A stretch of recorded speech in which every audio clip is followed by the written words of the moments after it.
Estamos agora no segundo tópico da nossa lição, em que estamos considerando acerca do desenvolvimento ou desenvolvendo uma consciência pura. Nesse segundo tópico, vamos estudar o tema compromisso. Primeira pergunta: o que é essencial para alcançarmos uma experiência cristã genuína, verdadeira? Aqui o texto diz: sujeitai-vos a Deus. Outro texto diz: negue-se a si mesmo. Então, a pessoa, ao estudar a Bíblia, ao aprender da Escritura Sagrada, as verdades ali reveladas, ele tem que estar disposto a seguir o que está escrito, né?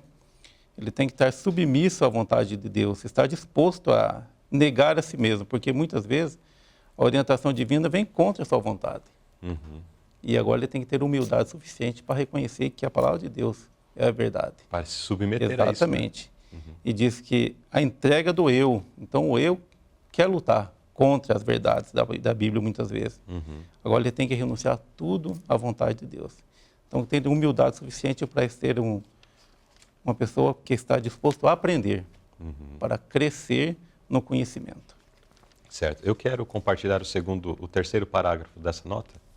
É um texto um pouco maior, mas é um texto bonito, mas que traz as suas advertências e também nos traz promessa. Diz assim: quando a alma se entrega a Cristo, um novo poder toma posse do novo coração. Que maravilha isso, né? Então, existia um poder que operava antes, esse poder é subjugado por um novo poder, poder divino. Opera-se uma mudança que o ser humano nunca pode realizar por si mesmo. Trata-se de uma obra sobrenatural, que traz um elemento sobrenatural à natureza humana. Contudo, a não ser que nos rendamos ao controle de Cristo, seremos controlados pelo maligno.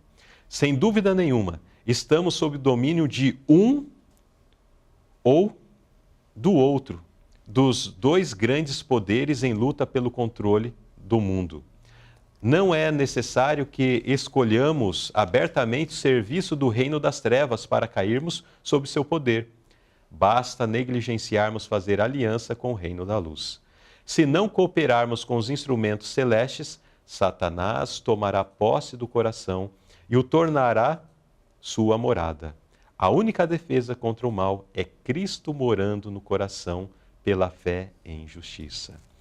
Irmão Luiz, então, enfatizou a questão da humildade, né? Que se revela através de uma sujeição, através de negar-nos a nós mesmos. E aqui, então, disse: a não ser que nos rendamos ao controle de Cristo, nós não alcançaremos essa vida tão maravilhosa, essa experiência cristã genuína, a qual imagino que todos nós queremos ter, né, e alcançar. Irmão Luzilei? Sim.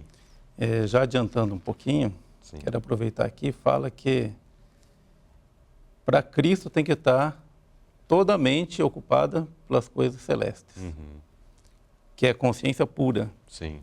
Para o inimigo basta um pedacinho, já está uma mente contaminada, uma consciência contaminada, como a gente vai mais à frente. Então a gente tem que tomar muito cuidado, e que às vezes um detalhezinho pode estragar todinha a nossa mente, a nossa consciência. Ainda que não possamos definir entre pecadinho, pecado e pecadão, como diz o cântico infantil, mas ainda assim, de repente, alguém pode falar: mas é só este pecadinho. Mas esse pecadinho é suficiente, tem sido suficiente para tirar muitas pessoas da eternidade, né? Não é puro, mas puro Não, tem que não ser puro mesmo.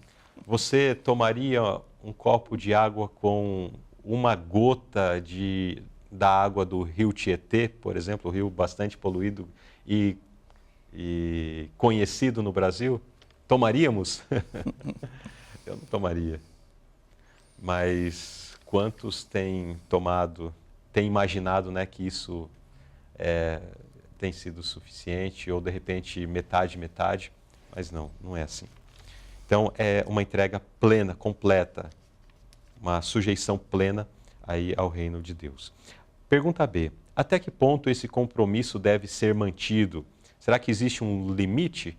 Não, vai até ali. Se a coisa ficar muito complicada, daí você tem algumas brechas, existem alguns meios ali que você pode contornar. Será que é assim? Então, esse compromisso, né, de negar a si mesmo, de se sujeitar a Deus, estar sujeito à vontade divina, até que ponto deve ser, né? Então, aqui fala, ser fiel até a morte. Então, não tem limite. O limite é a morte, né? Certo. E Lutero, aqui na nota, quando ele foi desafiado ali diante do... Perdão, não é Lutero, não. Um dos príncipes na Dieta de Spira, ele falou assim, se a honra do meu Senhor, Jesus Cristo, exigir, estou pronto a renunciar aos meus bens e a minha própria vida. Então, aquele príncipe protestante ali naquela dieta, ele estava disposto até entregar os seus bens, até a sua própria vida. E diz que tal fé é a coragem daqueles homens de Deus. E temos muitos exemplos, né? Como eu falei de Lutero, de outros reformadores, e eles perderam a vida mesmo, né? E a nota conclui aqui, aqueles que preferem morrer a praticar um ato errado são os únicos que permanecerão fiéis. Muito sério esse texto, né? Só aqueles que estão dispostos a ser fiéis, fazer o que é correto, nem que esteja em face da morte, só eles vão ficar fiéis, os outros vão negar a Cristo, né? Enquanto o irmão Luiz estava comentando isso, me veio à mente algo que creio ser muito oportuno para a nossa reflexão. O movimento de reforma surgiu diante de um contexto, ou num contexto, onde surgiu um dilema. Obedecer à lei de Deus e sofrer consequências por isso, ou participar de guerras, violando o quarto mandamento, porque guerra não para dia de sábado, então, violando o quarto mandamento, violando o sexto mandamento, matando, e todo aquele contexto de guerra, né? Dentro desse contexto, muitos, uma grande maioria, entendeu que, como era um contexto de guerra, então era possível quebrar esse compromisso que nós estamos considerando aqui.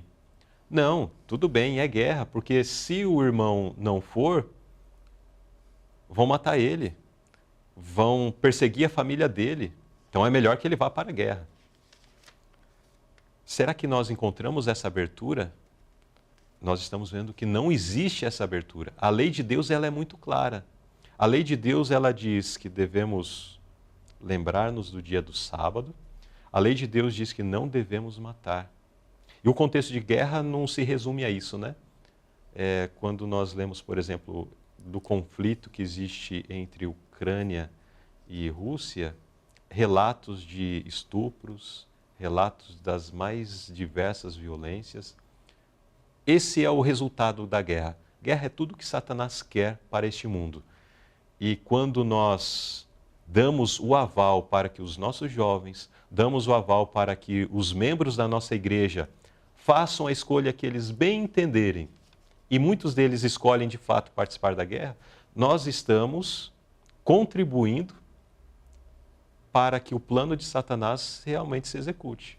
Agora, será que Deus pode abençoar uma denominação, uma instituição que age dessa forma, que não instrui o povo a ter uma decisão firme, definida ao lado do assim diz o Senhor?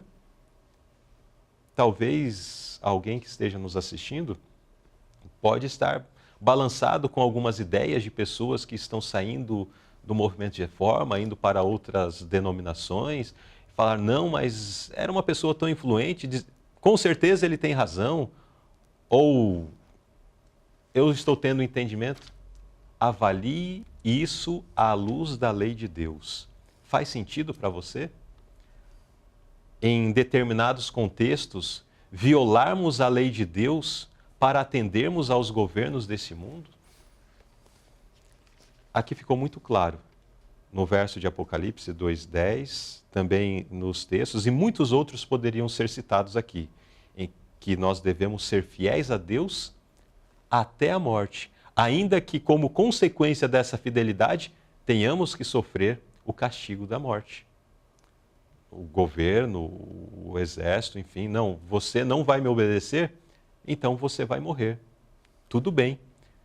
Importa antes obedecer a Deus do que aos homens, independente das consequências. Que vale ganhar este mundo, ganhar o aplauso desse mundo e perder a salvação? Então, vamos refletir sobre isso. Vamos pensar sobre o compromisso que temos estabelecido com Deus. É um compromisso sério, é um compromisso que vamos manter independente das consequências, ou seremos vacilantes nesse meio tempo, nessas circunstâncias? Precisamos pensar, precisamos considerar isso. Quantos ao longo da história perderam a sua vida porque se mantiveram fiéis? Hoje, quando alguém retrocede, ele, na verdade, está zombando desses do passado, os apóstolos, os mártires. Quando nós retrocedemos e participamos com o mundo daquilo que ele nos propõe, nós estamos zombando daqueles que talvez... Nossa, John Huss, que homem, hein? Entregou a sua vida, foi queimado na fogueira por causa da fé. Que coisa maravilhosa. Daí quando chega a minha vez de manifestar uma resolução, um compromisso semelhante como o de John Huss, eu prefiro ceder. Na verdade, ao fazer isso, nós zombamos da fidelidade desses homens do passado. Nós zombamos do sacrifício de Jesus. Mas que eu e você não tenhamos essa atitude. Pelo contrário, vamos seguir a palavra de Deus, né? Aqueles que preferem morrer a praticar um ato errado são os únicos que permanecerão fiéis.